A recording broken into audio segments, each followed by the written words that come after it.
Assalamualaikum warahmatullahi wabarakatuh. Halo guys, welcome back my channel Noiredbab. Selamat datang di channel Noiredbab. Seneng banget aku bisa konten. Dan buat teman-teman jangan lupa untuk support aku, like, comment, or subscribe biar aku semangat terus. Karena ini semua gratis.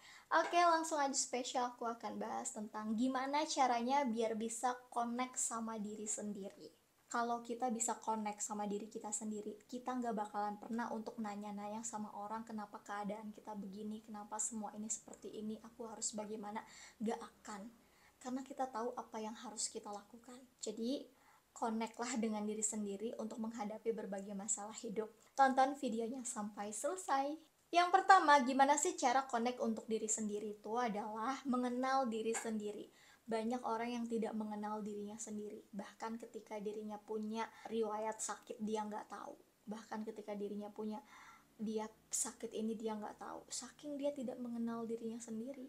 Jadi selama hidup dia gitu ya, kalau dia belum sakit ya dia nggak ngecek bagaimana kesehatan dia. Terus juga dia nggak sayang sama dirinya sendiri gitu. Ketika dia nggak boleh makan pedas, dia tabrak aja makan pedas gitu kan. Orang yang kenal sama dirinya pasti sayang sama dirinya.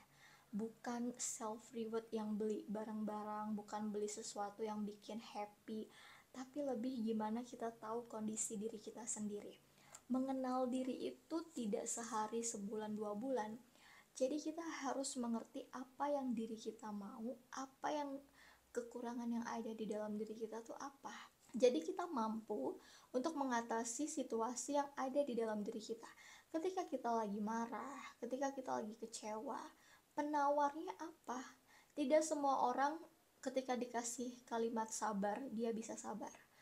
Tidak semua orang ketika dikasih nasihat langsung masuk. Karena ketika kita emosi, ketika kita lagi marah, itu yang bisa mengendalikan diri kita ya cuma kita. Tapi kebanyakan orang tuh gak bisa mengendalikan dirinya sendiri. Makanya ada orang-orang yang melakukan sesuatu di luar logika. Karena dia termanipulasi oleh emosi, oleh nafsu yang ada di dalam dirinya sendiri. Jadi untuk mengenal diri sendiri itu dimulai dari kamu tahu apa yang dibutuhkan dirimu dan apa kekurangan kamu, dari mulai kesehatan, ketika kamu lagi emosi, itu semua kamu pelajarin tentang diri kamu sendiri. Kedua, untuk koneksi sama diri kita adalah kita harus memahami sisi trauma kita di masa kecil. Aku pernah bikin video tentang inner child, bisa kamu dengerin di situ inner child itu apa. Ketika orang punya sisi trauma, dia akan terbawa terus sampai dewasa. Trauma itu emang gak bisa hilang, tapi bisa diminimalisir untuk diperbaiki, untuk berdamai dengan masa-masa yang pahit. Kita gak bisa untuk mengubah masa lalu atau sesuatu yang tidak bisa kita ubah, yaitu takdir. Tapi kita bisa memperbaiki. Kita mampu untuk mengatasi itu dan mengobati itu dengan kita tahu apa yang seharusnya kita lakukan, apa sisi traumanya, bagaimana kita mengatasi itu. Kita harus kenal dengan sisi trauma yang ada di dalam diri kita sendiri. Yang ketiga, memberi ruang untuk bertumbuh. Ketika kita pengen connect sama diri kita sendiri, kita harus memberi ruang untuk kita bertumbuh. Apa yang kita mau, apa yang kita inginkan di masa depan, itu harus menjadi prioritas. Misalkan kamu suka banget make up, kamu pengen jadi MUA, lakukan itu.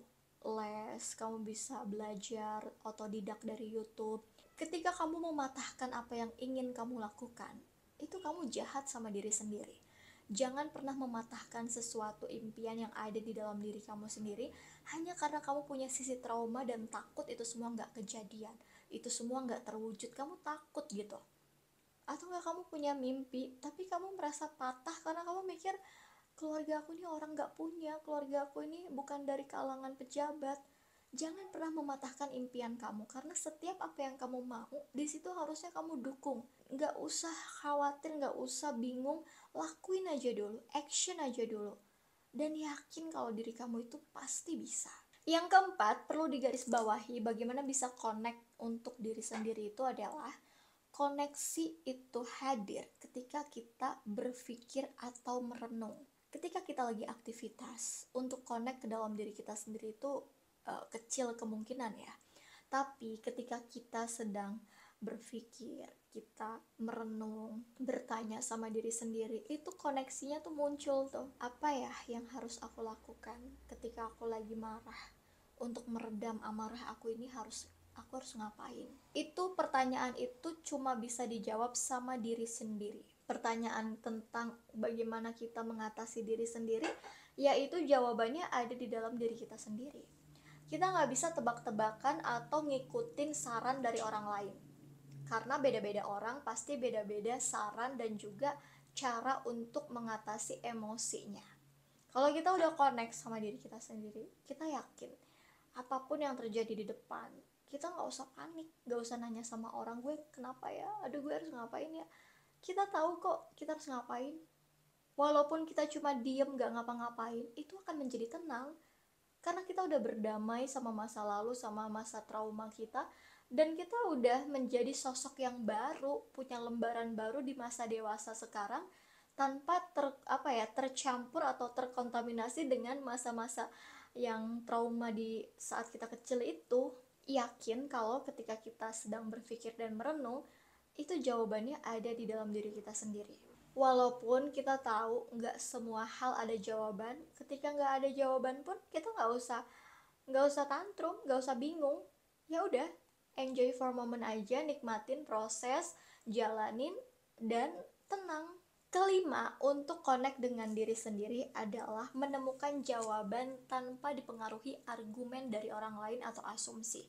Kebanyakan kita kalau bingung itu kita cari-cari solusinya di Google, motivasi, atau video-video tentang saran. Argumen dan asumsi orang lain memang ya sebagai gambaran aja kita dengar.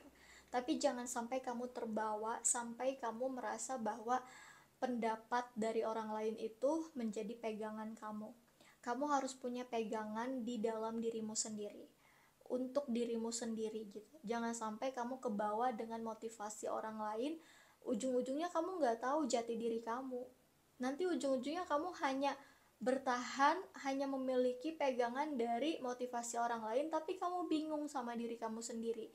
Kamu ngerasa kalau ini nih cocok nih motivasi ini, tapi kok kayaknya diri kamu tuh kayak nggak connect gitu ke hidup kamu gitu. Makanya perlu untuk kita pahami bahwa argumen dan asumsi orang itu sekedar gambaran aja.